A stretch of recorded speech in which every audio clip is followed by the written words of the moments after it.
Greetings and welcome to the Darden Fiscal Year 2026 First Quarter Earnings Conference Call. Your line has been placed on listen only until the question and answer session. To ask a question, you may press star one on your touch-tone phone. We ask you please limit yourselves to one question, one follow-up, and return to the queue. This conference is being recorded. If you have any objections, please disconnect at this time. I'll now turn the call over to Ms. Courtney Aquila. Thank you. You may begin. Thank you, Kevin. Good morning, everyone, and thank you for participating on today's call. Joining me are Rick Cardenas, Darden's President and CEO, and Raj Vennam, CFO. As a reminder, comments made during this call will include forward-looking statements as defined in the Private Securities Litigation Reform Act of 1995. These statements are subject to risks and uncertainties that could cause actual results to differ materially from our expectations and projections. Those risks are described in the company's press release, which was distributed this morning, and in its filings with the Securities and Exchange Commission. We are simultaneously broadcasting a presentation during this call, which is posted in the Investor Relations section of our website at darden.com. Today's discussion and presentation include certain non-GAAP measurements, and reconciliations of these measurements are included in the presentation. Looking ahead, we plan to release fiscal 2026 second quarter earnings on Thursday, December 18th, before the market opens, followed by a conference call. During today's call, all reference to the industry results refer to Black Box Intelligence Casual Dining Benchmark, excluding Darden. During our fiscal first quarter, average same-restaurant sales for the industry grew 5%, and average same-restaurant guest counts grew 2.6%. Additionally, due to the continued divergence between average and median results, we are sharing that median same-restaurant sales for the industry grew 3.3%, and median same-restaurant guest counts grew 1.3%. This morning, Rick will share some brief remarks on the quarter, and Raj will provide details on our first quarter and share our updated fiscal 2026 financial outlook. Now I will turn the call over to Rick. Thank you, Courtney. Good morning, everyone. We had a great quarter with same-restaurant sales and earnings growth that exceeded our expectations. For the first quarter, 3 of our 4 segments generated positive same-restaurant sales and traffic growth. The strength of our results is a testament to the power of our strategy. Across our portfolio, our restaurant teams remain focused on being brilliant with the basics through culinary innovation and execution, attentive service, and an engaging atmosphere, all enabled by our people. And at the Darden level, we continue to strengthen and leverage our 4 competitive advantages of significant scale, extensive data and insights, rigorous strategic planning, and the quality of our employees to further position our brands for long-term success. Olive Garden's same-restaurant sales grew 5.9%, driven by compelling food news and the continued growth of first-party delivery. Early in the quarter, Olive Garden's marketing highlighted their Create Your Own Pasta platform from the core menu. Their television creative featured a new spicy 3-meat sauce and bucatini pasta starting at $12.99. This new sauce taps into guests' evolving tastes for bolder, more flavorful offerings. It was well received and helped drive a significant increase in preference for the Create Your Own Pasta platform. Olive Garden built on the momentum of bold and spicy flavors by debuting Calabrian steak and shrimp bucatini for a limited time during the quarter. The dish exceeded expectations and quickly became a new guest favorite, ranking among the top 10 entrees for preference. First-party delivery, through our partnership with Uber Direct, is helping capture younger, more affluent guests who value convenience and crave Olive Garden. This represents a significant incremental opportunity for the brand, as these guests have a higher check average and typically do not use Olive Garden for an in-restaurant dining occasion. Olive Garden's advertising, featuring 1 million free deliveries, concluded in the first quarter, with all the free deliveries being redeemed. Average weekly deliveries doubled throughout the campaign. Following the campaign, delivery order volume has remained approximately 40% above the pre-campaign average. The team will continue to promote delivery across a number of channels. On our last call, we talked about putting a greater emphasis on sales growth and reinvesting to drive long-term growth. One of the ways we're doing this at Olive Garden is by strengthening affordability on the menu to give guests more variety at approachable price points. During the quarter, Olive Garden began testing a lighter portion section of the menu, featuring 7 of their existing entrees with reduced portions and a reduced price. These items, available at dinner and all day during the weekend, still offer abundant portions and come with Olive Garden's never-ending first course of unlimited breadsticks and unlimited soup or salad. 40% of Olive Garden restaurants currently offer this menu, and the initial response from guests has been encouraging, with affordability scores increasing 15 percentage points and high satisfaction with portion size. I have confidence in Olive Garden's initiatives for the year, as well as their 5-year roadmap to sustain long-term growth and success. LongHorn Steakhouse grew same-restaurant sales by 5.5%, driven by continued adherence to their strategy, rooted in quality, simplicity, and culture. The team continues to raise the bar on food quality by consistently executing every dish on their menu to their high standards. This is reflected by LongHorn's #1 ranking among casual dining brands, major casual dining brands, within Technomic's industry tracking tool for food quality, service, atmosphere, and value. I'm really proud of the operational consistency at LongHorn and the work the team is doing to maintain their momentum. Same-restaurant sales for our other business segment grew 3.3% during the quarter, driven by strong performance at Yard House, Cheddar, Scratch Kitchen, and Seasons 52. During the quarter, Yard House strengthened their competitive advantage of distinctive culinary offerings with broad appeal by enhancing their taco platform with higher quality ingredients and more options for guests. As they have seen with similar investments in their burger and pizza platforms, this resulted in higher preference and guest satisfaction. To help strengthen their competitive advantage of a socially energized bar, Yard House held its 3rd annual Best on Tap competition during the quarter. What began as a test of knowledge and hospitality skills has grown into a cornerstone of the Yard House culture, where every bartender competes. Congratulations to this year's winner, Michelle Yanez, from the Yard House at City Center in Houston, Texas. The Cheddar's team leverages efficiency and Darden's purchasing power to provide great food served at a wow price. During the quarter, they introduced a Hawaiian sirloin, a center-cut top sirloin finished with pineapple and a sweet Hawaiian glaze, starting at $16.49. This limited-time offer also included a honey butter croissant and 2 sides for that price.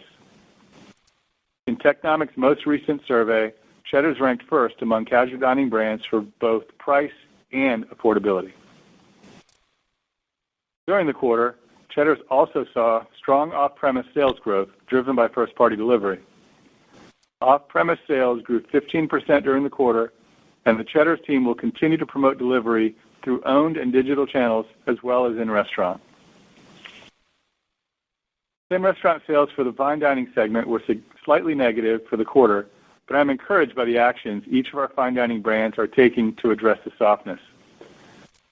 For example, in the current environment, more guests are seeking price certainty, and Ruth's Chris Steakhouse introduced a 5-week limited-time offer featuring a 3-course menu that drove positive comps for the quarter. For $55, guests could select one of 3 entrees, as well as a super salad, an individual side, and dessert. The offer was well received with strong guest preference and sales lift. Now I want to share a quick update on the sale of 8 Olive Garden locations in Canada that I referenced during our last call.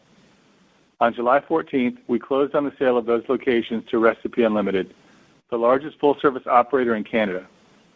At closing, we also entered into an area development agreement with Recipe Unlimited to open 30 more Olive Gardens over the next 10 years, 5 of which have already been approved.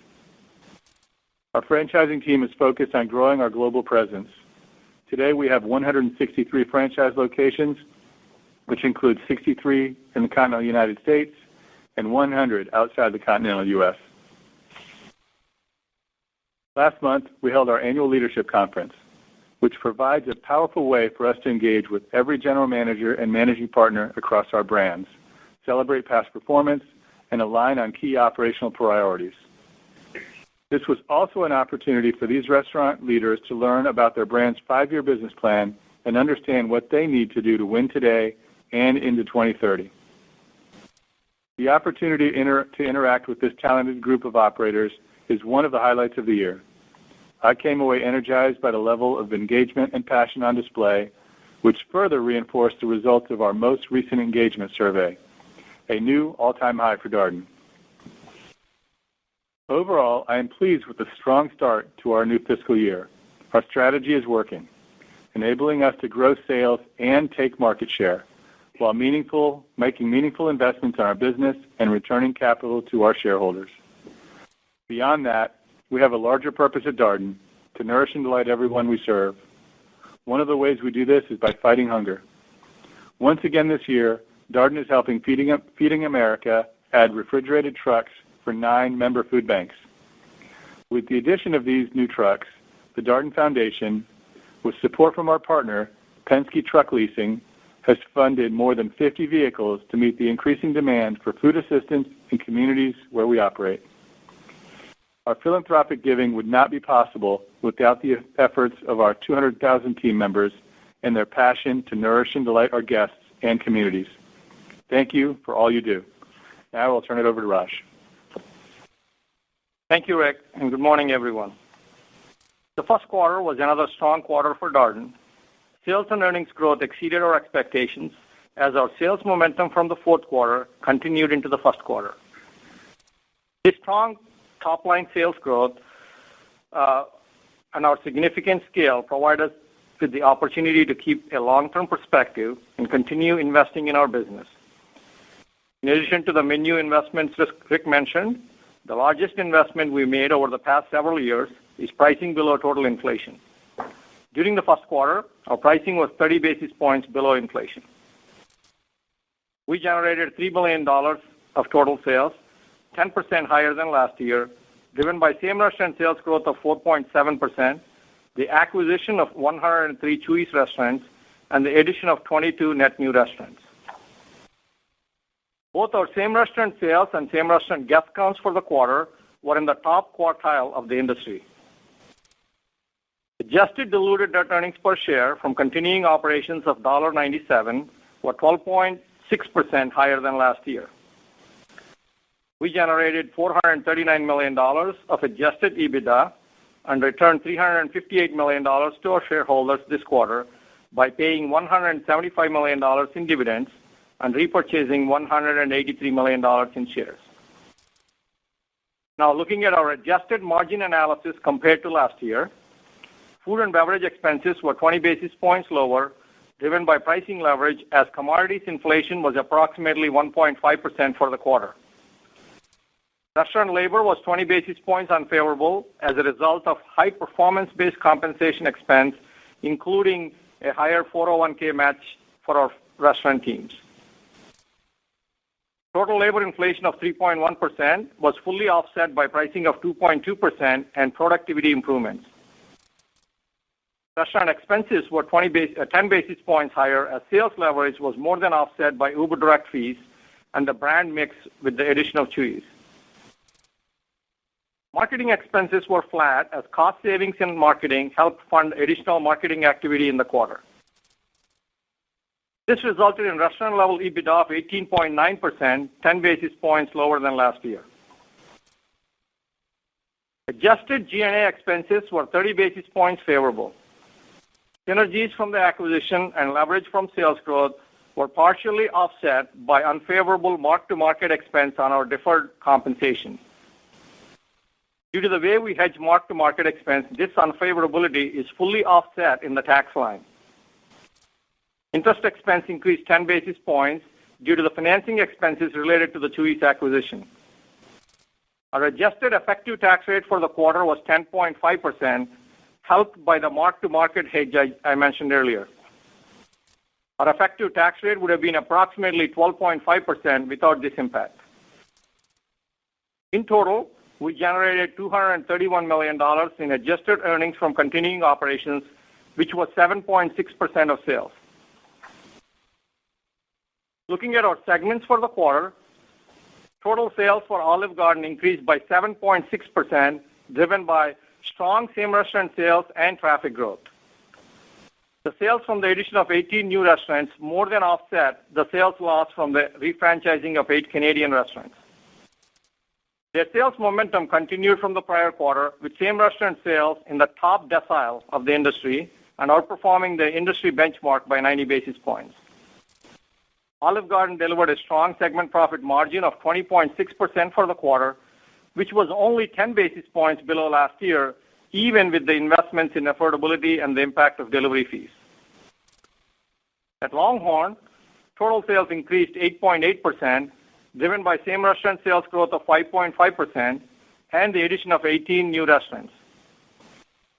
The sustained sales and traffic outperformance resulted in same-restaurant sales in the top quartile of the industry for the 13th consecutive quarter, with this quarter ranking in the top decile. The LongHorn team is doing a great job of staying focused on their strategy and maintaining momentum within the business despite continued cost pressures. Higher than expected beef costs towards the end of the quarter and pricing below total inflation of approximately 100 basis points resulted in segment profit margin of 17.4%, 60 basis points below last year. Total sales at the fine dining segment increased 2.7%, driven by the addition of 5 net new restaurants. While same-restaurant sales for the segment were slightly negative, the strong performance of the limited-time offer at Ruth's Chris helped to offset the continued challenges within the fine dining category. Overall, segment profit margin was lower than last year. The other business segment sales increased 22.5% with the acquisition of Chuy's and positive same-restaurant sales of 3.3%.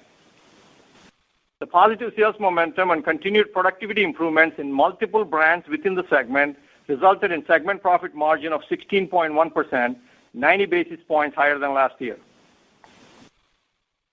Now turning to our financial outlook for fiscal 2026, this morning we updated a few items in our guidance, taking into consideration actual performance year to date and the evolving commodities outlook for the remainder of the fiscal year.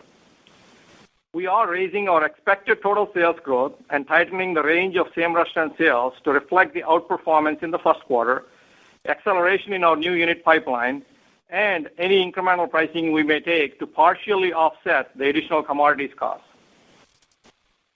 We now expect total sales growth for the year of 7.5% to 8.5%, same-restaurant sales growth of 2.5% to 3.5%, approximately 65 new restaurant openings, and total inflation of 3% to 3.5%, with commodities inflation of 3% to 4%.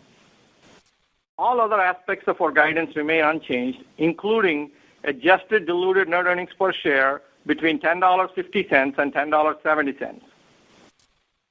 While we are reiterating our full-year earnings per share guidance, we expect the lowest year-over-year EPS growth to be in the second quarter, driven by the significant step-up in beef costs and our measured approach to pricing for these costs. We expect our pricing for the second quarter to be approximately 100 basis points below total inflation. We have a proven track record of successfully navigating through higher costs and will continue to take a disciplined approach to ensure the long-term health of our business. We believe our strategy remains the right one for our company. Now we'll take your questions. Thank you. We'll now be conducting a question and answer session. As a reminder, we ask you please ask one question and one follow-up, then return to the queue. If you'd like to be placed into question queue, please press star 1 on your telephone keypad. A confirmation tone will indicate your line is in the question queue. You may press star 2 if you'd like to remove your question from the queue. Once again, that's star 1 to get into question queue. We ask you please ask one question, one follow-up, then return to the queue. Our first question today is coming from Brian Harbour from Morgan Stanley. Your line is now live. Yeah, morning, guys. Maybe just on that last point first, Raj, could you talk about sort of contracting through the balance of the year and sort of what gives you visibility that you've kind of encompassed the range of food cost outcomes? Yeah, Brian, I think if you look at what we published this morning, our coverage is less than typical, especially in beef. Right now, we only have about 25% coverage in beef for the next 6 months, and that's one of the biggest opportunities in terms of where we're seeing the biggest headwinds. And I think, as you all know, there's been a significant spike in beef costs recently, especially tenders and ribeyes. And we don't believe these price levels are sustainable, and that's why we don't have as much coverage, and that's part of the reason. And given the significant price increase, we are starting to see some demand destruction in retail. So I guess really the big picture, beef is the biggest variable here, and then the other component here where you're seeing a higher inflation is on seafood, primarily due to the tariffs on shrimp, and our team is working through to figure out how to mitigate some of that, and that's really the reason why we're taking the inflation up from 2.5% at the beginning of the year to now 3 to 4%. But this situation is still very fluid here. Okay, understood. Thanks. Rick, maybe just on the comments about sort of the new portion sizes at Olive Garden. What are you seeing sort of a different guest that is asking for that? Do you think this is actually sort of a traffic driver for Olive Garden, or I guess on the other hand, do you think this is check dilutive in some sense? Like how are people actually sort of approaching that, and what are you seeing from those items? Yeah, Brian, it's still pretty early. We do believe in the long run this is a traffic driver. It will dilute our check a little bit if people trade from a higher portion size item to a lower portion size item. But we believe that's the portion that those guests want. And it's very early. Indications are that we're seeing a little bit more frequency. But it's not necessarily new guests because we haven't marketed it. And we put it in restaurant without even any fanfare, and it's just people are gravitating towards that. It's not significant preference gravitating towards it, but there is some preference moving there.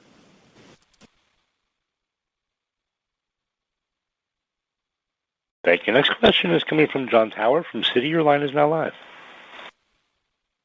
Great. Thanks for taking the questions. Maybe kind of in the same vein, that the affordability pivot and this quarter, as well as the Uber Eats amplification or build in the quarter, can you maybe speak to how that hit on the cost line during the period? And I noticed that obviously the restaurant margin, you didn't lever that as much on a pretty solid comp in the period. So maybe, Raj, if you could speak to those costs during the period and what you're expecting going forward as well.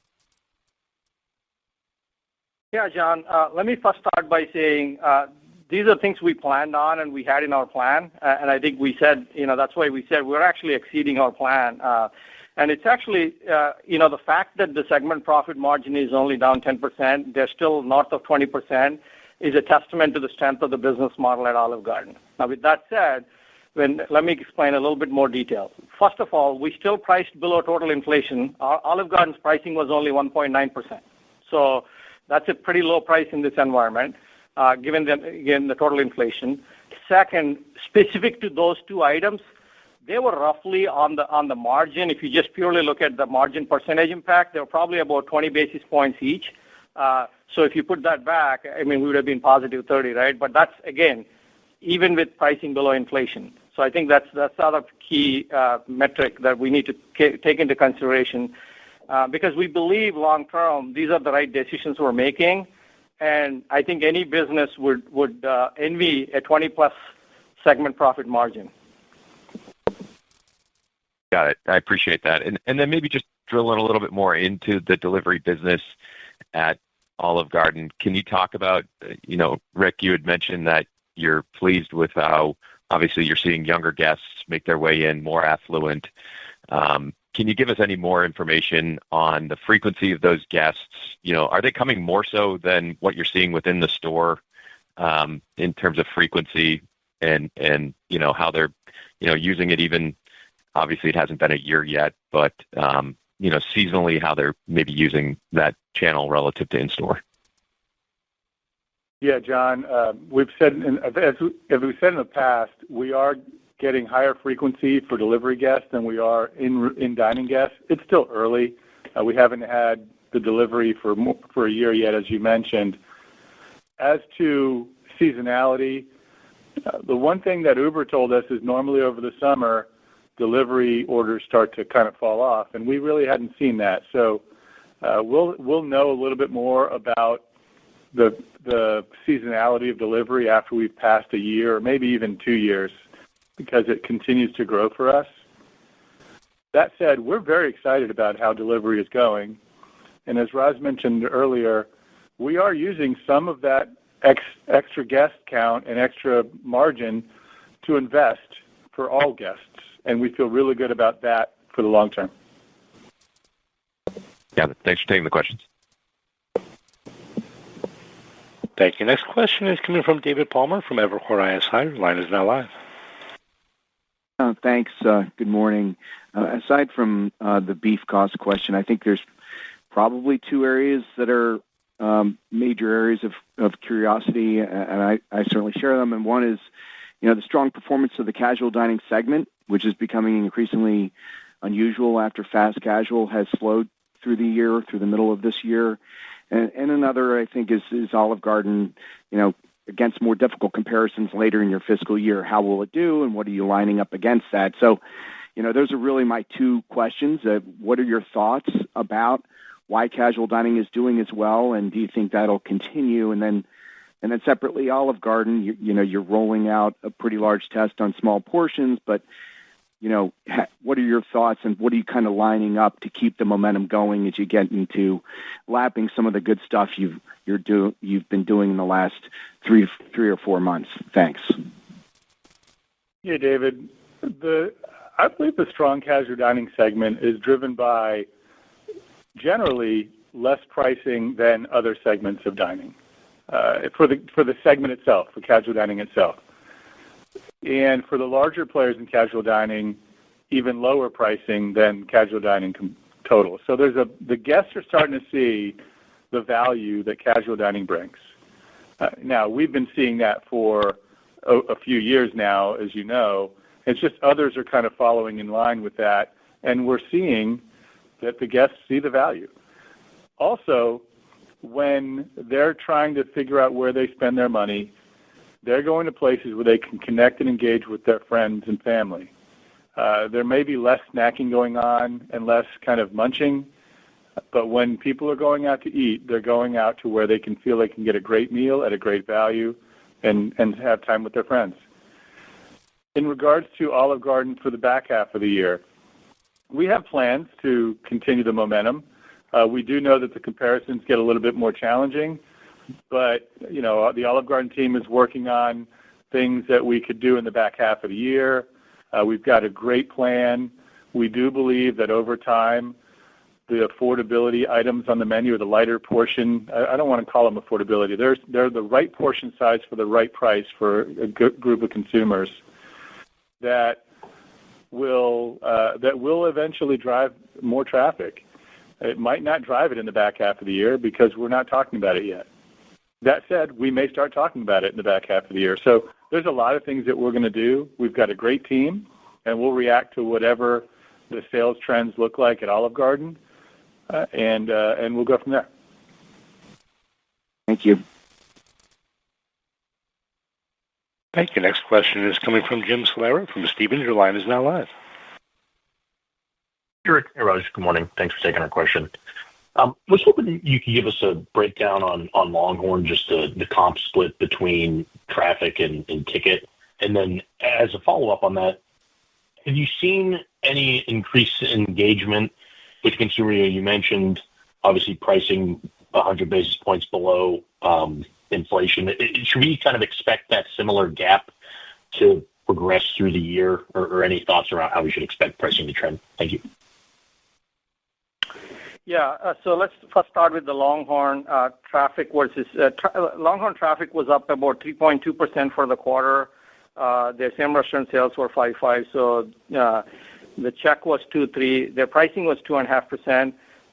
They had a little bit of a negative mix, primarily alcohol, of 20 basis points. In terms of pricing versus inflation, at LongHorn, as I said, there was a bigger spike in beef prices. There was a little bit of a surprise at the end of the quarter, but we also had planned on having some gap to pricing, so it further widened, I guess, by the time we ended the quarter a little bit. As we look through the year, we expect second quarter at the Darden level, without getting specific segment level here. At the Darden level, we expect pricing to be about 100 basis points below inflation, and we expect that gap to narrow as we go through the year. And so you would expect the pressures on the margin to be kind of follow that, right? So we'll probably have either biggest gap in Q2, maybe cut that in half by the time you get to Q3, and then try to narrow that further as we get to Q4. But, consistent with our philosophy, our pricing for the full year will probably be, we'll end up being below inflation. Is it going to be 30 or 50? I don't know. We're working through that. I think, we've been always very thoughtful about what cost do we actually price for, and we don't want to price for temporary costs. We want to price for, over time, find other ways to solve for these incremental costs, and that's what our team is focused on. Great. And then you guys mentioned the value-focused menu expansion at Olive Garden. Is that something that we could see maybe in a more limited fashion at LongHorn as well? Maybe focus on like appetizers or smaller plate items, or is that something that right now it's just Olive Garden focus? Yeah, we're doing this at Olive Garden to see how that works out, and if other brands think that it makes sense for them and they get the learnings from Olive Garden, maybe they will implement. But right now, the focus is the Olive Garden, and it's the Olive Garden team that's driving it. And as I said, we'll see how that goes. Now, there might be some things that LongHorn does in the future or other brands do in the future, but they'll make those decisions as those times come. Great. I appreciate the thoughts. I'll hop in with you. Thank you. Next question is coming from Eric Gonzalez from KeyBanc Capital Markets. Your line is now live. Hi, thanks for taking the question. Just a few quarters ago, you talked about some strength among the lower income consumers, and obviously most of your peers, particularly on the fast food side, are talking about weakness among that cohort of income. So if you maybe could talk about what you're seeing from an income perspective, and are you gaining share among lower income consumers? Do you think that part of the equation is actually holding your sales up relative to your peers? And are you seeing some maybe trade into the category from some of the higher income folks, particularly on the casual dining side? Yeah, Eric, specific to casual dining, all our casual dining brands saw an increase in visits year over year from guests across all income groups, but specifically those in higher income groups. So you would expect that could have been some trade down, but it could be trade up from the lower income groups to a great value in casual dining. We are seeing a few shifts in behavior, and that guests are going towards what price certainty, so they know what they're going to pay before they come in, or greater perceived value, even if the item is a high price. So if you think about the Calabrian steak and shrimp that we had at Olive Garden, great preference, great perceived value. It was the highest priced menu item on the menu. So, but we are seeing, as I said, for casual dining brands, growth among all income groups. Great. And then on the, just to close the loop on the commodity discussion, based on where the commodities are now and what you've locked in, I know you're a little bit lighter on the beef side. What do you think that implies for store level margins, and what's embedded in the guidance? In the past you talked about modest margin expansion. You still think you can get there based on what you did in the first quarter and where you are locked in?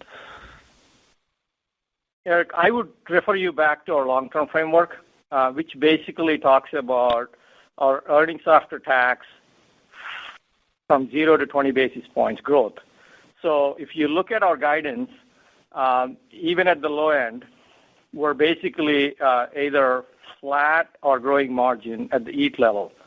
We don't want to focus too much on any one line item. And for us, ultimately, if we're able to achieve our long-term framework and get the targets we want to get to by investing more in the guest, we want to do that. If that means that the segment profit margins are down year over year, that's not something we're concerned about.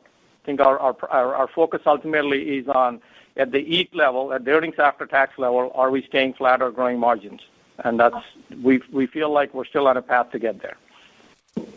Great. Thank you. Thank you. Next question today is coming from David Tarantino from Baird. Your line is now live. Hi, good morning. Rick, I had a question about your views on the overall health of the consumer spending environment. Certainly you had a great quarter, but I guess, over the last few months we've seen, a lot of cross currents related to the job updates and whatnot. So I'm just maybe wanting to get your thoughts on where we are from the state of consumer spending and whether you think anything's changed recently relative to maybe where you thought it was at the start of the year. Yeah, David, I can't say that anything's changed dramatically from where we saw it start of the year. We are ahead of where we thought we'd be right now. There's a lot of talk about the job revisions, but those jobs didn't exist. So that's what people were working, and so we're dealing with what was actually happening, not what was thought to be happening. And so I believe that August retail sales were up pretty significantly, and we had a pretty darn good August too. So I don't see any dramatic change to what we thought the consumer was. Great. That's helpful. And Raj, one quick clarification. You mentioned the inflation versus pricing gap is expected to narrow as you get into maybe the second half of the year. Is that because the price component's going higher or the inflation component's coming down? I guess, could you explain kind of how that might work? Yeah, sure, David. It's primarily we are taking a little bit more price as we go through the year. We mentioned that at the beginning of the year, right? We started pretty low in the first quarter. We expect to get for the full year to be in the mid to high twos. And if we start with 2.2, as you can see, as the year progresses, that moves up a little bit. And then there's also some near-term pressures that we expect because, like I said in the commentary around beef, we don't think some of these high prices are sustainable. These are pretty punitive to the consumer, and we're trying to protect them by not pricing for it. Makes sense. Thank you very much. Thank you. Next question is coming from Sara Senatore from Bank of America. Your line is now live. Great. Thank you. I wanted to ask about the idea of sort of investing and growing top line, more of a top line driven growth algorithm. You mentioned pricing below inflation. Obviously, affordability is something that your brands are known for in terms of value for the money. But I guess I could also characterize marketing as a way to do that, or even perhaps subsidizing delivery fees. So I was just curious, as you think about the kind of different investments, is marketing something? I know you said you got some leverage, so marketing dollars were higher, though perhaps a little bit light of what we might have expected. And you talked about delivery fees as perhaps margin pressure, so I wasn't sure if that's because you're not fully covering them with what you charge your customers. But perhaps you could, and I know it's free delivery this quarter, so perhaps that's an exception, but maybe you could talk a little bit about, as you think about investing behind top line, these other possible ways to do that. And then I do have another quick follow-up. Yes, Sarah, we do believe that marketing can help drive traffic. And while our marketing as a percent of sales didn't seem to grow, I think Raj mentioned in the prepared remarks, we had some cost saves in marketing that offset our actual marketing growth. So we actually had more TRPs out there. Our other brands that are not on linear TV or testing connected television and other digital aspects. Cheddar's has their first ever 30-second commercial on a connected television. So we are increasing our marketing activity because we believe that will drive some traffic, but we're not doing it at deep discounting in the ways that we had done it in the past. And you did already. I think you answered your question on the delivery fees. There are other ways that we can do things to drive delivery, but this quarter, the 1 million free deliveries did impact a little bit of the margin. Great, thank you. And then just the follow-up was, I think, Rick, you alluded to less snacking or munching. I was curious, is that a GLP-1 reference, in terms of how people are changing their eating patterns, or it was more, people are prepared to give up some of these sort of convenience or impulse occasions and spend behind really good experiences like they get at Olive Garden or LongHorn or your other brands? Sure, I think it's a little bit of both. There are some people on GLP-1s that when you do the research on them, they eat smaller portions or they eat out a little less, but when they eat out, they actually eat out more in casual dining.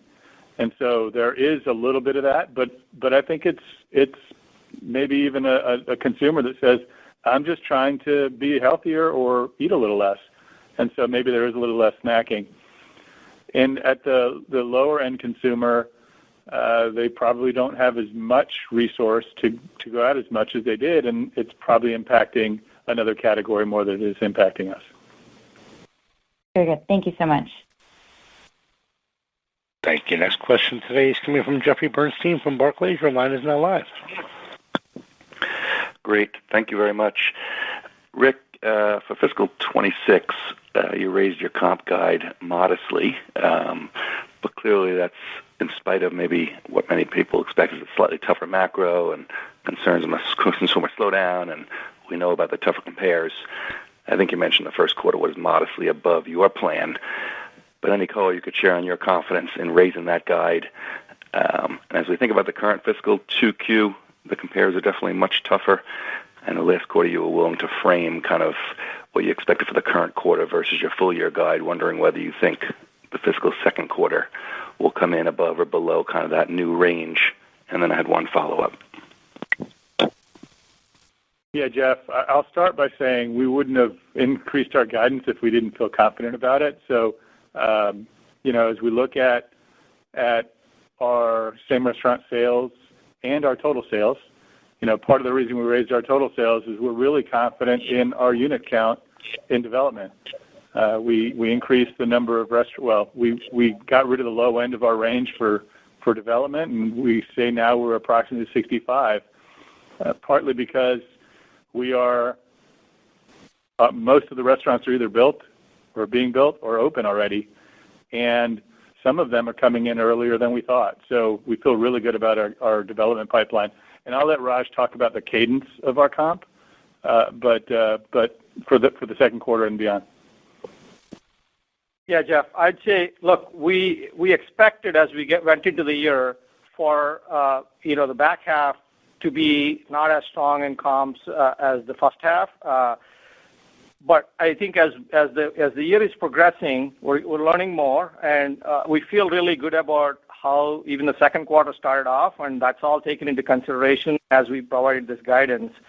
But I think ultimately the cadence will still be the fact that we still expect the back half to be lower than the first half. Understood.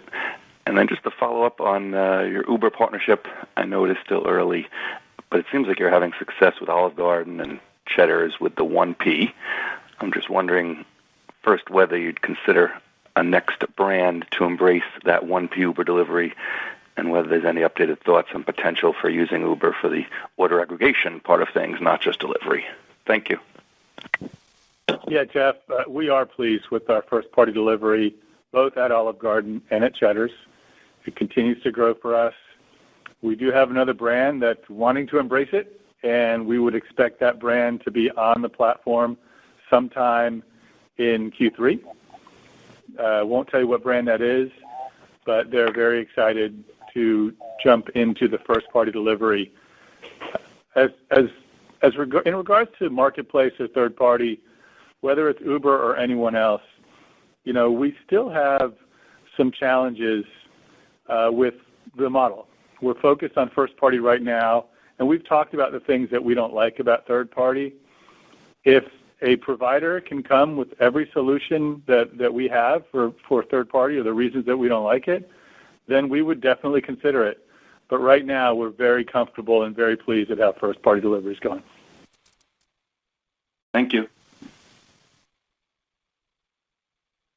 Thank you. Next question is coming from Jacob Aiken-Phillips from Melius Research. Your line is now live.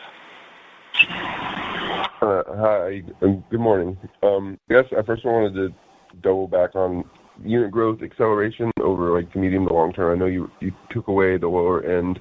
Just how should we think about that ramping up, especially with, I know there's some new prototypes, there's some acceleration in Canada and a couple moving parts. Yeah, the development is our owned restaurant, so 65 of our restaurants. Canada is all franchised, so that doesn't count in our unit growth. We get a lot of good royalties from that, but that isn't a unit for us. In regards to how we're going to ramp up, our 5-year plan has us solidly in our long-term framework of 3 to 4% of our sales growth coming from new units, and so you would expect our unit growth percentage to ramp up a little bit year over year. Great. And then just on, I know that there was like some prototypes of like smaller, but then also some competitors are saying they're seeing some higher construction costs from like imported stuff. Any comments there? Yeah, we've got a couple of brands. Actually, all of our brands, especially Olive Garden and LongHorn, had over years worked on the right prototype size. Yard House and Cheddar have just come out with new prototypes that are smaller, much more efficient, and the costs are lower than it would be for building our existing prototype size restaurants. And we've opened a few of them, and they're doing really well, and they're able to generate the sales that our existing prototypes are generating in general. In regards to costs, our costs are much closer and actually sometimes under our budgeted amounts, which is very different than it was before. Tariff impacts, we don't believe, are too dramatic to construction costs. And so we feel really confident about our pipeline and being able to build them at a very good return for us. Good. Thank you. Thank you. Next question is coming from Jake Bartlett from Truist Securities. Your line is now live. Great. Thanks for taking the question. My first one is on delivery. I'm hoping you can frame the mix that delivery was, in the first quarter, but also what the exit rate was after the promotion. Also, whether you expect to promote similar promotions, in the as we go forward in 26, and then I have a follow-up. Yeah, Jake, I'll speak specifically to Olive Garden. I think that's what you're asking for. So for Olive Garden, delivery in the first quarter was about 5%. We exited at about 4%. As we mentioned, when we stopped the million free deliveries, we exited a little bit lower, but still 40% above what we were before the promotion. I think that was your question. That was the question. And whether you expect to, do a similar promotion to the million. Yeah. Sorry. I don't know if we may do another million free deliveries. I don't know, but we do have marketing funds that Uber gives us based on our volume, and so we're going to utilize those somehow. Whether it's million free deliveries or doing something different, we will utilize those funds. Got it. In terms of the Never Ending Pasta promotion, I think time similar to last year. I'm wondering, you made a comment about consumers really gravitating towards price certainty, some momentum in August. I'm wondering whether you can comment on how you expect Never Ending Pasta to perform this year versus last, and maybe how it is performing, whether it's particularly resonating with consumers right now. Yeah, I will say that Never Ending Pasta is off to a good start for us. It's really at the center of Olive Garden's core equity of never-ending, craveable, abundant Italian food. And preference is up versus last year, and the team is doing an amazing job ensuring that guests get refills. So the refill rate is way up. So I think guests are understanding that promotion more and more as we brought it back, and they really understand the value that it brings. And I will say that the performance to date is in our guidance. Great. Thank you so much. Thank you. Next question is coming from Peter Saleh from BTIG. Your line is now live. Great. Thanks for taking the question. Maybe just one question on the beef situation. Can you elaborate a little bit more on maybe what's driving it higher in the near term or more recently, and why do you think this is not sustainable? And then just more specifically, if these prices are sustained or maybe even go higher, would you take a little bit more price at LongHorn in the back end of the year? Just trying to understand the strategy there if beef prices actually go a little higher from here. Yeah, Peter, let's just start with the dynamics, right? Right now, supply is constrained from a few things. One, there have been some packer cutbacks, and also Mexican cattle imports have been halted because of the screwworm outbreak. So those are kind of the drivers of the supply constraint. In addition to that, tariffs on Brazil are causing a significant reduction in beef imports into the U.S., so that's also creating a constraint. So those are on the supply side. The part of the reason we don't believe that kind of price increase, especially double-digit price increase we're seeing are not sustainable, is because the consumer can't afford these, and over time there should be some demand destruction, and also the amount of cattle on feed has actually been fairly consistent month to month, and at some point this cattle has to go to put to work, I guess. So those are the reasons of how we think about where the prices might go. Who knows exactly? We don't know. We're just but we're a lot more open for those reasons. Now, as we think about what would we do? Yeah, if prices stay very high, that means that the demand is also very high, which means we should be able to take some price. That's not our preferred path, but if the dynamics lead to a place where we feel good about demand, then yeah, we'll take some price. Thank you very much. Thank you. Next question is coming from John Ivanko from J.P. Morgan. Your line is now live. Hi. I want to go a couple different directions. At first, Raj, in your prepared remarks, you did talk about seeing some demand destruction at retail. I wondered if you're actually seeing that, if it's recent. Some of the data that I've seen, I thought it was recent, was actually showing quite high demand, at the retail level. So, I just, hopefully your facts being better than mine, just to kind of correct me what we're seeing in retail, and if we are seeing any material signs, any slowdown in retail, because that could certainly help us on the restaurant side from a supply perspective. Yeah, John. So you're right in the fact that if you go back a few months, it's been pretty, robust. But if you look at the last month of data, you're starting to see that decline. Actually, the data we have shows that the volume actually declined in the low single digits year over year at retail. That wasn't the case for prior, call it 4 or 5 months or so. So there was some resiliency in that, but it's starting to, at least we saw 1 month of data where it slipped into low single digit decline year over year. Okay, and that's maybe just classic grilling season being over, and people are just shifting to other things. That's helpful. So no, John, it's year over year. Sorry, I just want to clarify. We look at year over year, so its seasonality is captured in the year over year.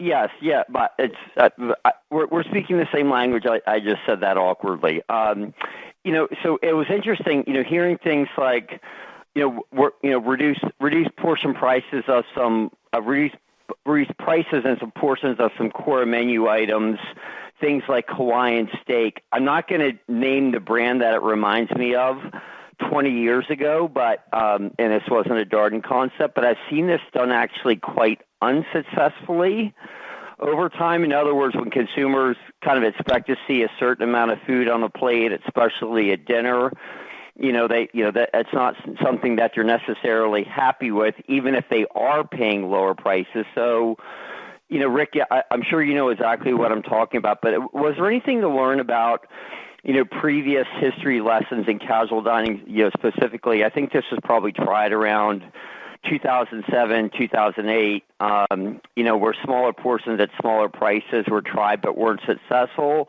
and things like Hawaiian steak way back when, which are tried that, a few people like, but really a lot of people different. Where are we on that stage gate process today in 2025, maybe, versus some of the lack of success the overall industry had 20 years ago?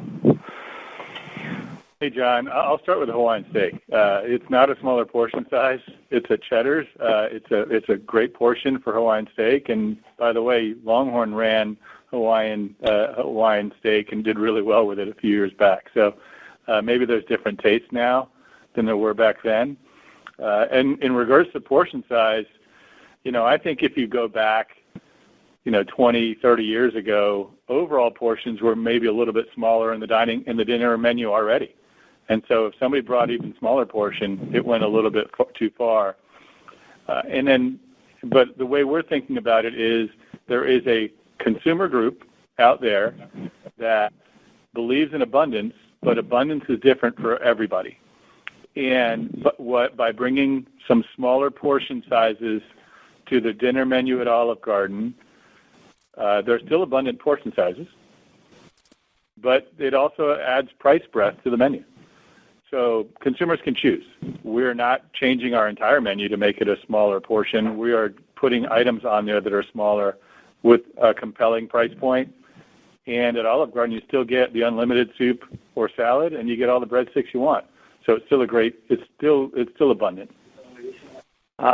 And maybe our consumers finally evolved that you don't need to have uneaten food on the plate to feel that you've gotten good value. You can just eat just the right amount of portion and be happy with it. So that would certainly be a change versus the old America, but that obviously be a good direction to go. Okay, thank you. Thank you. Next question is coming from Lauren Silberman from Deutsche Bank. Your line is now live. Hey, thanks. So I just want to go back to top line. A lot of questions, obviously, what's going on in the restaurant industry broadly. You talked about strong August.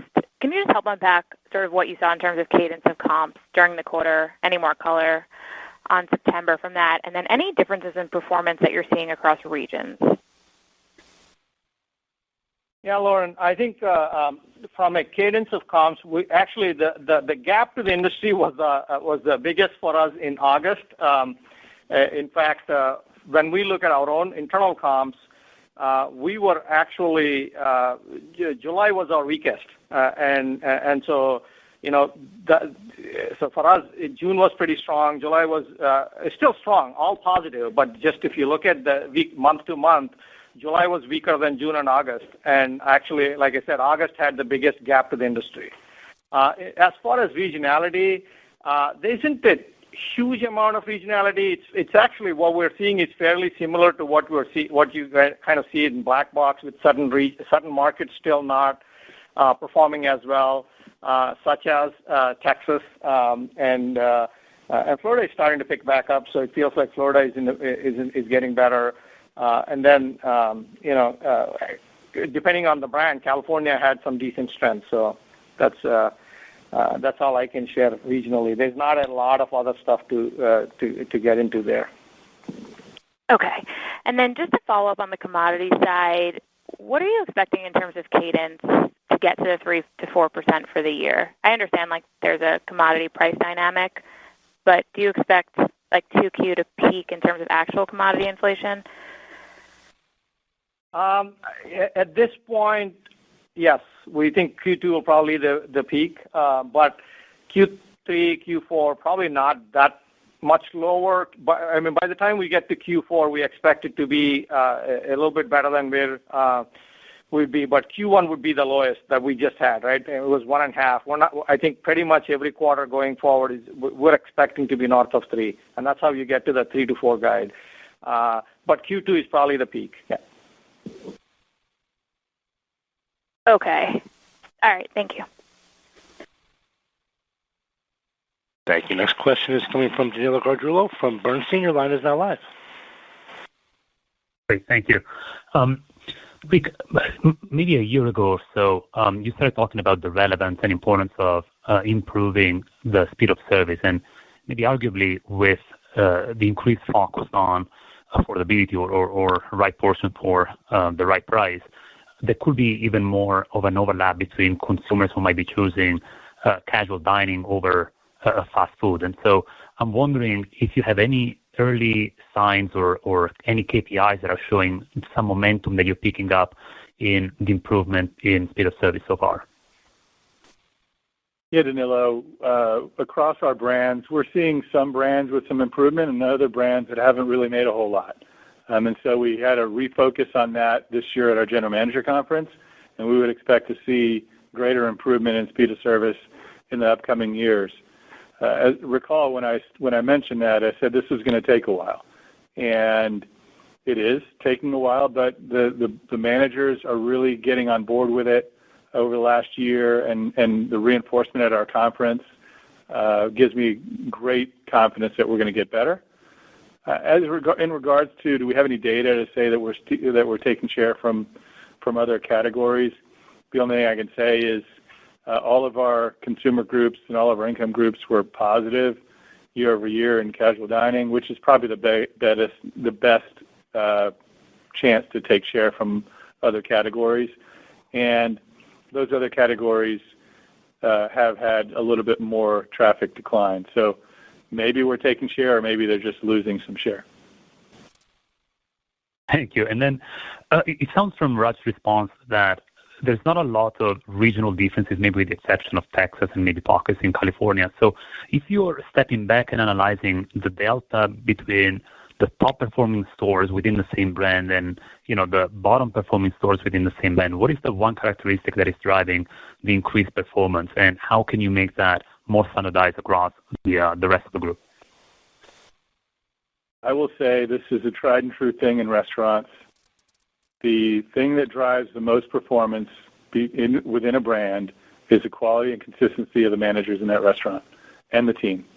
And so as turnover gets better, if you've got a great general manager and a great team of managers that are running things to our standards, you have better performance. And so that's going to be restaurants for the rest of our lives. You can have restaurants that are in a market that's doing great, but the restaurant's not doing great. It all comes down to leadership. Thank you. Thank you. Our next question today is coming from Dennis Geiger from UBS. Your line is now live. Great. Thanks, guys. Just wanted to ask if anything else to note on sort of behaviors at Olive Garden, LongHorn, or broadly across the portfolio as it relates to performance across day part or even kind of within the menu, sides, desserts, alcohol, anything to call out there. Thank you.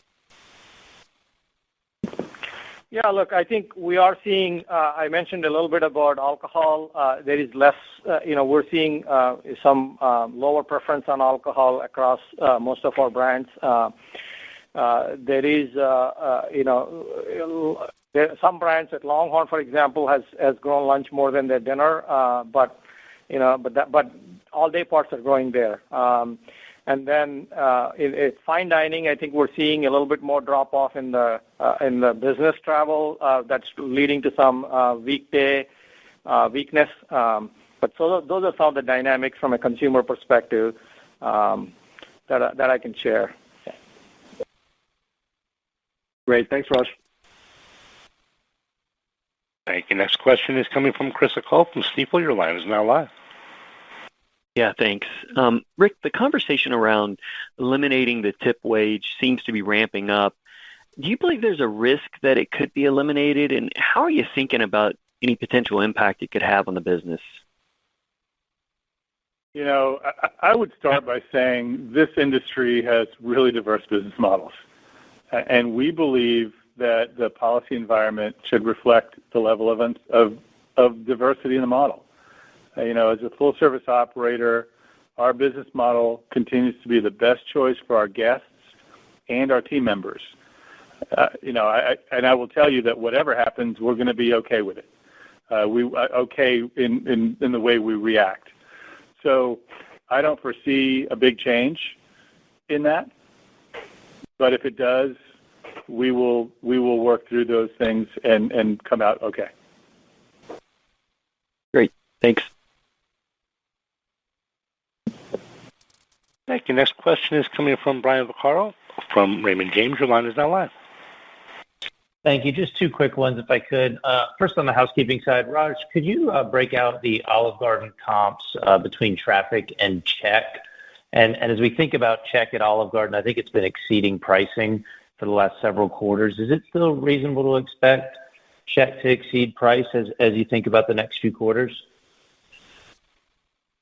Yeah, Brian, let me start with the breakdown. Olive Garden same restaurant sales were 5.9. Their traffic, as we measure, was 2.8, but then they also had catering of 80 basis points. So I would categorize that as 3.6% traffic growth. And then when you think about the check, the pricing was 1.9, and Uber fees, basically the delivery service fee net of the discount, was about 40 basis points. So yeah, as we go into the future, do we expect check to be a little bit higher than pricing? Yes, but it will be because of the delivery fee and service fee. That's really the driver. Yeah. Okay, thank you. And then just as a follow-up, obviously talking about investing in the guest experience, as you've been doing for a while, but thinking about fiscal 26 specifically as well.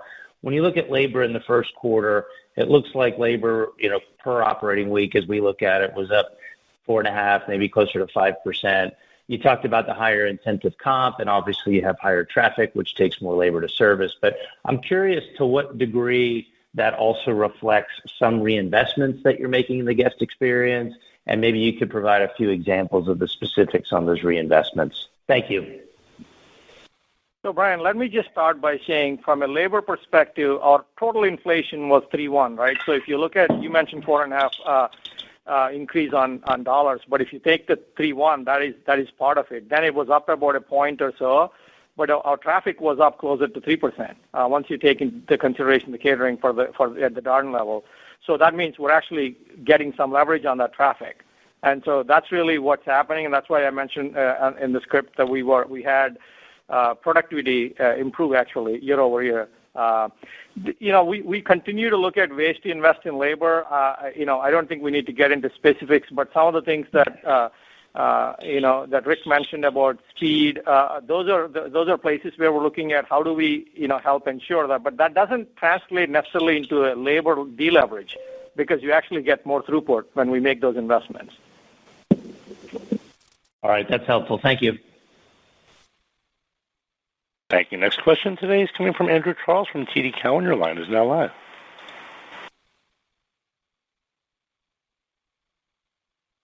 Andrew, perhaps your phone is on mute. Please pick up your handset. Andrew Charles with TD Cowen. Your line is now live. Perhaps your phone is on mute. Our next question is coming from Jim Sanderson from North Coast Research. Your line is now live. Hey, thanks for the question and the time. Just had a few follow-up questions. Going back to the delivery segment, have you discussed what percentage of sales mix was incremental? I think that's been a little bit of a moving target, especially given the promotions. Maybe you could update us on what you expect incrementally out of delivery for both Olive Garden and Cheddar's. Yeah, Jim, I'll speak specifically outside of the promotion. It's about 50% incremental. During the promotion, when you get free delivery, some of the people that would have gotten normal to go probably shifted into delivery. But outside of that, it's about 50%, both at Cheddar's and Olive Garden. Okay, so relatively stable with what it has been, let's say. Yes. And just a follow-up question on Olive Garden. When we were talking about the breakdown of same-store sales, I didn't really detect any negative mix, and I was wondering, does that mean that the smaller portions and the promotions aren't having any meaningful impact on check? Is that the right way to look at that? Well, they have that specifically has a negative impact, but it was offset by other mix. So we are seeing we had I think we mentioned on the call we had the Calabrian steak and shrimp that had a higher price, but we actually saw a pretty strong preference there that helped. So it was mostly entree mix itself tended towards higher value, sometimes maybe higher price items. That's it. Thank you very much for that. Thank you. Next question is coming from Andrew Charles from TD Cowen. Your line is now live. Yeah, thank you. This is Zach Ogden on for Andrew. Could you just elaborate on where the strength is coming from for other businesses? Are there certain brands that are outperforming others, and what would be leading to that? Do you mean in the other business or other business? I just want to make sure I understand the question. Yeah, so the other businesses segment, so the 3.3% in 1Q, what was the strength coming from there? Well, we mentioned that 3 of those brands were all positive, some more positive than others. I think Cheddar's was the most positive, and then Yard House after that, and potentially Seasons are right around there, but I think Cheddar's had the highest comp in that segment. Okay, got it. Thank you. And then could you just comment on what you're seeing from the younger cohort more broadly, maybe just beyond delivery? Are you seeing certain, or I guess relative strength or weakness among Gen Z? They're fairly similar to the rest of our consumer group. Okay, thank you. Okay, thanks. Thank you. We reach the end of our question and answer session. I'd like to turn the floor back over for any further closing comments. This concludes our call. I want to remind you that we plan to release second quarter results on Thursday, December 18th before the market opens, with a conference call to follow. Thank you for participating. Thank you. That does conclude today's teleconference webcast. You may disconnect your line at this time and have a wonderful day. We thank you for your participation today.